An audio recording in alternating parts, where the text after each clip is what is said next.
4. ఎన్ని సుమల్లో వచ్చారు? 2. ఓహో, రాను పోను ఎంత ఖర్చు అవుద్ది? రాను పోను 10,000 అవుద్ది. భోజనాల ఖర్చు ఒక 5 అవుద్ది కదా? అవుద్ది. మొత్తం కలిపి 15,000. హాయ్ ఫ్రెండ్స్, అందరికి నమస్తే. మొత్తానికి హైదరాబాద్ నుంచి ఖమ్మంకు రిటర్న్ అయ్యాము. రిటర్న్లో మా చిన్నమ్మ కొడుకు ఉప్పల్లో ఉంటున్నాడు. ఇద్దరు అన్నదమ్ములు అక్కడే ఉంటారు. సరే, పోయేటప్పుడు చూసిపోదామని వాళ్ళ ఇంటికి వెళ్ళాము ఫ్రెండ్స్. వాడు భోజనం రెడీ చేస్తా అంటే మేమే వద్దు అన్నాము. అప్పటికి ఆకలి వేసిన ఉంది. ఏం బజార్? ఇదే ఫ్రెండ్స్ ఇల్లు, బజార్ అది అపార్ట్మెంటు. ఫ్రెండ్స్ కానీ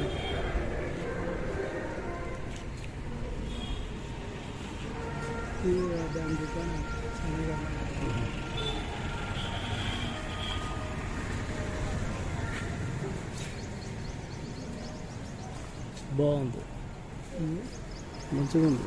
సెంటర్లో ఈ రోడ్డుకే గారు ఉంది కదా.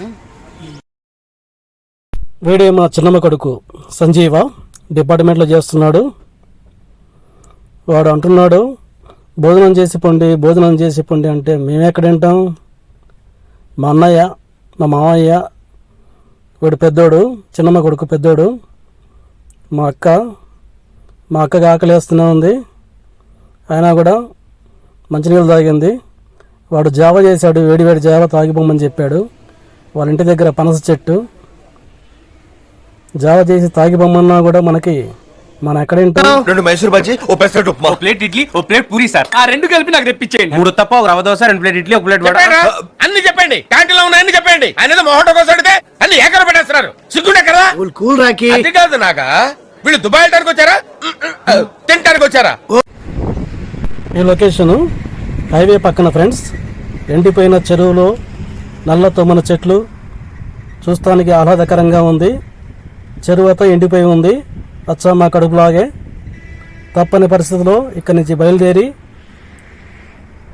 మేము చిన్న హోటల్ దగ్గర ఆగాము. అక్కడ ఎండిపోయిన సమోసా, చల్లని కాఫీ తాగాము. మళ్ళీ అది స్పెషల్ అట. తప్పని పరిస్థితిలో తాగేసి బయలుదేరాం ఫ్రెండ్స్.